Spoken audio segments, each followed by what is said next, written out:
Hello students.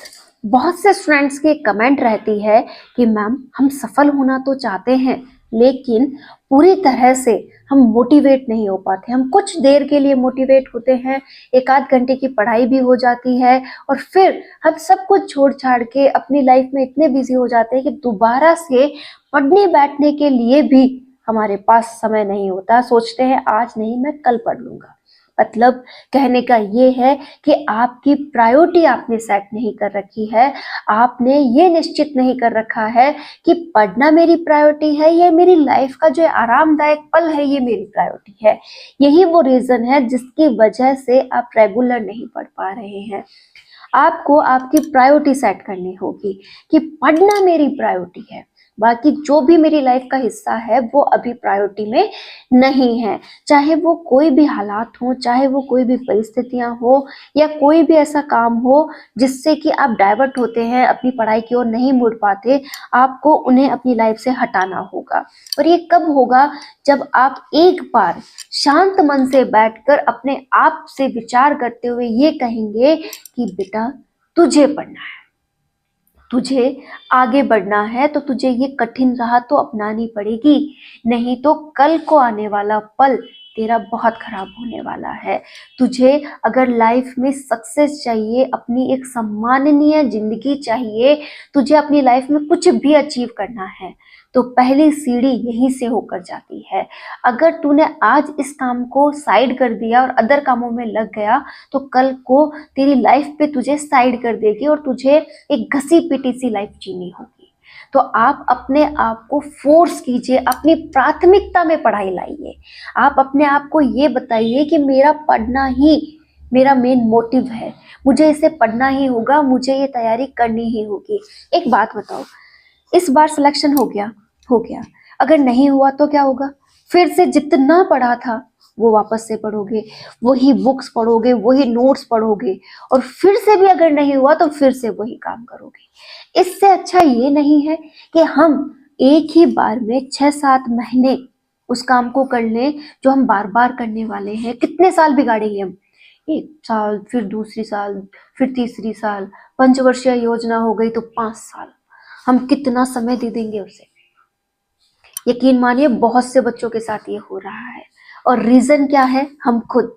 कि अगर हम ये ठान ले कि हमें ये मात्र जो 6 महीने मिले हमें, तो फर्स्ट ग्रेड के लिए 6 महीने मिल रहे हैं, सेकंड ग्रेड के लिए 7-8 महीने मिल रहे हैं, तो अगर ये जो समय है इसे हम पूरी तरह से समर्पित होकर तैयारी को दे दें तो आने वाला वक्त कितना सुंदर होगा। एक बार विचार कीजिए, आपने पूरा 6 महीनों में 5 साल का निचोड़ लगा दिया कि भाई मैंने सब काम त्याग दिए हैं, मेरे 24 घंटों में से मैं 6 से 7 घंटे आराम से सो रहा हूँ। ठीक है, सो जाओ।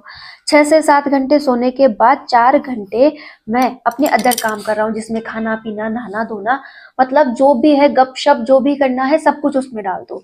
अब टोटली आपने 10 से 12 घंटे वेस्ट भी कर दिए ना, तो भी आपके पास 12 घंटे बचते हैं तैयारी के लिए। आपको 12 घंटे की तैयारी अगर मिल जाती है, अगर आप इसमें कोचिंग जाते हो या फिर अपनी क्लासेस लेते हो, सबको भी निकाल दोगे ना, तो 6-7 घंटे अगर आप उसे दे दो तो भी आपके पास सेल्फ स्टडी के 5 घंटे और बचते हैं।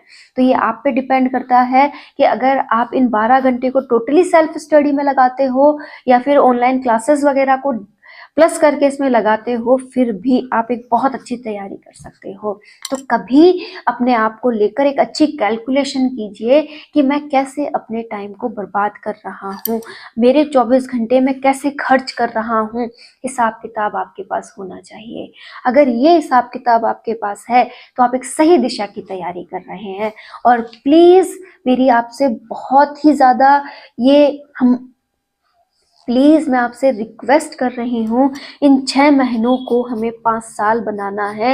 इन 6 महीनों में हमें वो तैयारी करनी है जो आने वाले वक्त में हम करते। तो 6 महीनों में तैयारी डबल करनी है तो डबल पढ़ाई, और डबल घंटों की पढ़ाई में हमें समर्पण भी वैसा देना होगा, मोटिवेशन भी वैसा रखना होगा। तो अपने आप को अंदर से मोटिवेट करो कि मुझे करना है, मैं कर लूंगा, मैं सबसे पहले कर लूंगा, कि जो भी इस दौड़ में चल रहे हैं मैं उससे पहले कर लूंगा। किसी ने कितनी भी तैयारी कर ली हो, लेकिन अगर मैं आज से लगा हूं तो अभी मैं पूरी तैयारी कर ये होता है अंदर से आया हुआ मोटिवेशन। ये माइंड जो है ना, इसने कंप्यूटर को बनाया है, न कि कंप्यूटर से हम बने हैं। तो सोचो वो कितना पावरफुल माइंड है हमारे पास। इस माइंड को हमें खर्च करना है, इसमें अच्छी मेमोरीज को सेव करना है, इसमें से फालतू का जो कचरा है ना उसको निकालना है, तभी तो हम आगे बढ़ पाएंगे। तो प्लीज एक बार मेरी बात मानते हुए अपने 24 घंटों का हिसाब लगाइएगा आज बैठ के, कि हाँ भाई मैं अपने 24 घंटे कहाँ खर्च करता हूँ।